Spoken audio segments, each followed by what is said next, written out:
Don't talk to me at this party. You're embarrassing, Elise demanded at our front door, adjusting her designer dress one final time in the hallway mirror. Before we dive deeper into this story, I have one small request. Please subscribe, drop a like, comment, and hit that hype button to boost this channel so more people can discover these incredible Reddit stories. I stopped tying my shoes and looked up at my wife of 8 years. Her perfectly applied makeup couldn't hide the disgust in her eyes as she watched me struggle with the laces of my work boots, the only decent shoes I owned. "Deal," I said simply, grabbing my keys from the counter. Elise blinked, clearly expecting an argument. "What do you mean, deal?" "I mean deal, Elise. I won't talk to you at the party. Hell, I won't even go to the party." I walked past her toward the door. "Have fun explaining to the Drakes why your embarrassing husband isn't there." "Jack, wait!" But I was already out the door, climbing into my beat-up Ford pickup. Through the windshield, I could see Elise standing in our doorway, her mouth hanging open like a fish. For once in our marriage, I'd left her speechless. I drove to Murphy's Bar, a dive on the wrong side of town where none of Elise's PR executive friends would ever set foot. The bartender, Maya, was an old client of mine. I'd restored the bar's antique back bar 2 years ago, when she bought the place. "Rough night?" Maya asked, sliding a beer across the scarred wooden surface. "My wife thinks I'm embarrassing." I took a long pull from the bottle. "Told me not to talk to her at some fancy party tonight." Maya laughed, her dark eyes sparkling with mischief. "So you left her there alone? That's cold, Jack." My phone started buzzing. Text after text from Elise. "Where did you go? People are asking about you. This is so immature. You're making me look stupid." I showed Maya the messages. She read them over my shoulder, shaking her head. "Sounds like she's already doing that herself," Maya said. "Want some free advice? Go home, pack your stuff, and leave her a note. Sometimes the best revenge is just walking away." But as I sat there, nursing my beer and watching the messages pile up, I realized I wasn't ready to just walk away. Not yet. I typed back, "You said don't talk to you. I'm just following orders. Enjoy your party." Then I blocked her number. I got home around midnight to find every light in the house blazing. Elise's BMW was crooked in the driveway, like she'd been in a hurry. I could hear her inside, talking frantically on the phone. "I don't know where he went, Mom. He just left, in the middle of getting ready." I smiled grimly and headed upstairs to our bedroom. Methodically, I packed my clothes into 2 duffel bags. Everything I owned fit easily. I'd never been much for material possessions, unlike my wife with her walk-in closet full of designer everything. Before leaving, I sat at the kitchen table and wrote a simple note. "Elise, you wanted me to stop embarrassing you. Consider it done. Don't bother looking for me. And next time you want to sneak around with Brady Larkin, maybe don't leave your phone unlocked on the counter. I hope he was worth it. Enjoy explaining this to your parents. Jack." I left the note propped against the coffee maker where she'd be sure to see it, grabbed my tools from the garage, and drove back to Maya's bar. "That was fast," Maya said when I walked in with my bags. "I found out why she really thinks I'm embarrassing," I said, settling onto a bar stool. "She's been screwing Brady Larkin." Maya's eyebrows shot up. "The car dealer? That spray-tanned jackass with the Mustang?" "That's the one. Saw their text messages on her phone last week. Thought maybe I was imagining things, but tonight confirmed it. She didn't want me at the party because he was going to be there." "What a bitch," Maya said bluntly. "You can crash in the apartment upstairs if you need a place to stay." I nodded gratefully. "Thanks. And Maya, I might need your help with something." Her grin was wicked. "I'm listening." The next morning, I drove past our house and saw Elise's car still in the driveway. Her parents' Mercedes was there too. She'd called in the cavalry. Perfect. I parked across the street at my neighbor Doug's house. Doug was a retired cop in his 70s who knew everyone's business in our neighborhood. He was watering his garden when I walked up. "Saw quite a commotion over at your place last night," Doug said without preamble. "Elise came home screaming into her phone, woke up half the block." "We're having some problems," I said carefully. Doug chuckled. "Son, I've been watching that boy Brady sneak in and out of your house for 2 months. Figured you knew." My hands clenched into fists. 2 months? Every Tuesday and Thursday, regular as clockwork. Always when your truck wasn't in the driveway. Doug's weathered face was sympathetic. "Figured you should know if you're planning to do something about it." "I am," I said grimly. "And Doug, if anyone asks, we never had this conversation." The old man winked. "What conversation?" That night, I put the first part of my plan into action. Brady owned Larkin luxury cars, a high-end dealership that catered to rich jerks who wanted to show off. His personal car, a cherry red Mustang GT with custom racing stripes, was always parked in the front spot like a trophy. I waited until after midnight, then drove to the dealership. The security cameras were focused on the building, not the parking lot. I walked casually to Brady's car and used my house key to carve "HOMEWRECKER" deep into the paint along the driver's side. For the finishing touch, I left one of Elise's lipsticks, the expensive red one she wore to impress clients, on the hood. The next morning, Maya called me at 7 a.m., laughing so hard she could barely speak. "Turn on Channel 8 News," she gasped. "You have got to see this." I flipped on the TV in the bar's back room.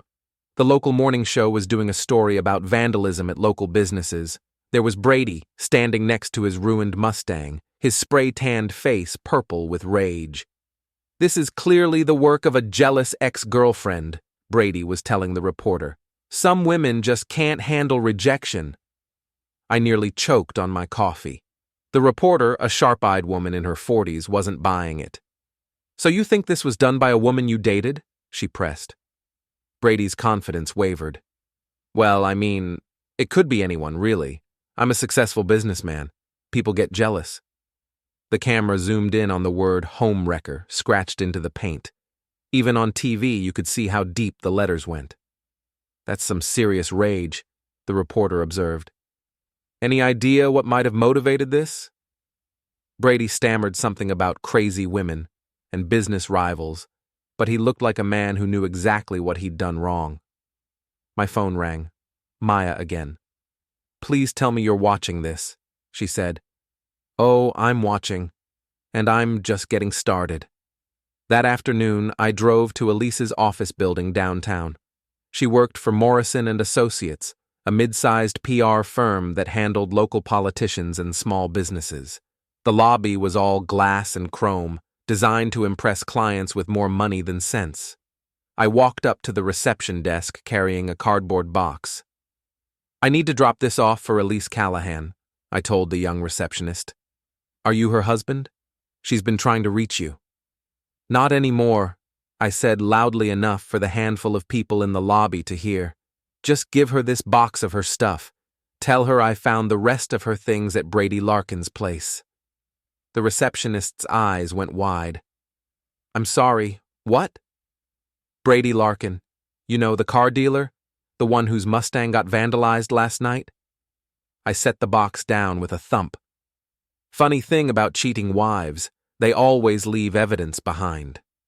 A small crowd was gathering now. I recognized a few faces from office parties Elise had dragged me to over the years. "Tell Elise that her husband said she can keep screwing around, but she can't keep embarrassing me while she does it." I turned to leave, then stopped. "Oh, and let her know I changed the locks. She can get the rest of her stuff when she finds a lawyer." The lobby was dead silent as I walked out. My phone started ringing before I even reached my truck.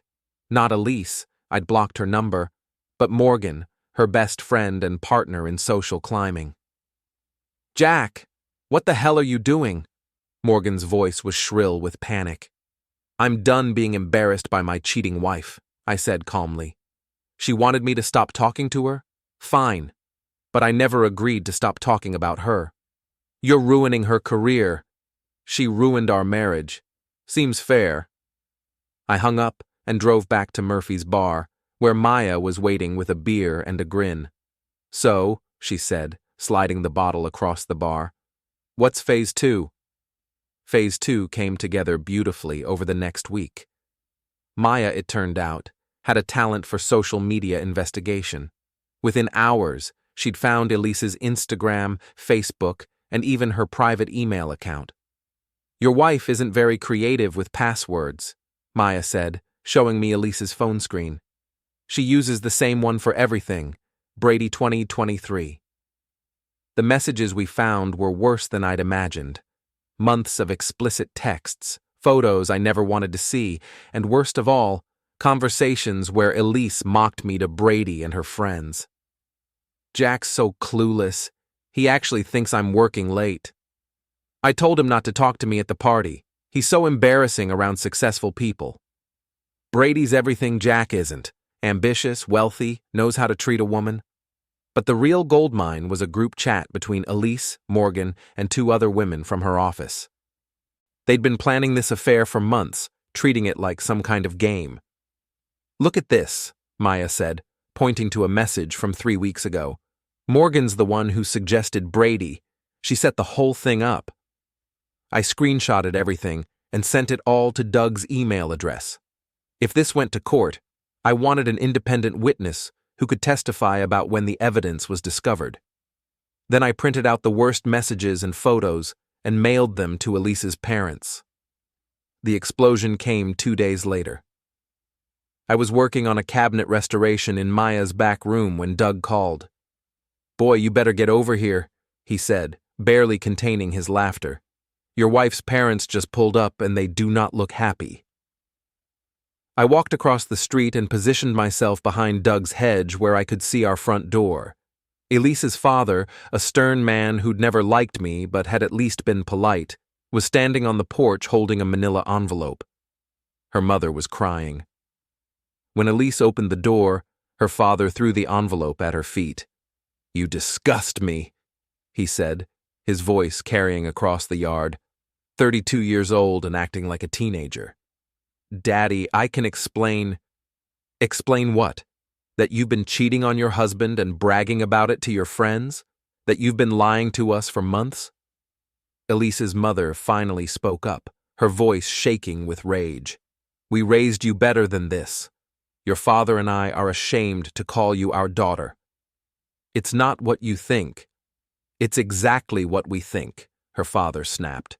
We're cutting off your credit cards. The car payments stop now, and don't bother coming home for Christmas. They left her standing on the porch, sobbing and clutching the scattered photos. Doug patted me on the shoulder. That girl's about to have a very bad day. He was right. Within an hour, Brady's Escalade pulled into the driveway. I could hear them shouting at each other from across the street. This is your fault, Elise screamed. You said no one would find out. My fault? You're the one who left evidence everywhere. Brady's voice cracked with panic. My dealership's been getting prank calls all week. Someone spray-painted cheater on my office window last night. That was news to me, but I wasn't complaining. We have to fix this, Elise pleaded. We. There is no we anymore. I'm not going down with your sinking ship. Brady stormed out, tires squealing as he left. Elise collapsed on the front steps, still in her work clothes, crying like her world had just ended, which, I supposed, it had. The end came faster than I'd expected. Word of Elise's affair spread through her social circle like wildfire, helped along by Morgan's big mouth and social media addiction. By the end of the week, Elise had been fired from her job, abandoned by her friends, and cut off by her family. She showed up at Murphy's bar on Friday night, drunk and desperate. Jack, please, she slurred, stumbling toward my table in the corner. We need to talk. The entire bar went quiet. Maya moved closer, ready to intervene if things got ugly. I thought you didn't want to talk to me, I said calmly. Something about me being embarrassing? I made a mistake, a huge mistake, but we can fix this. Elise dropped into the chair across from me, mascara streaking down her cheeks. "I'll do anything. I'll go to counseling.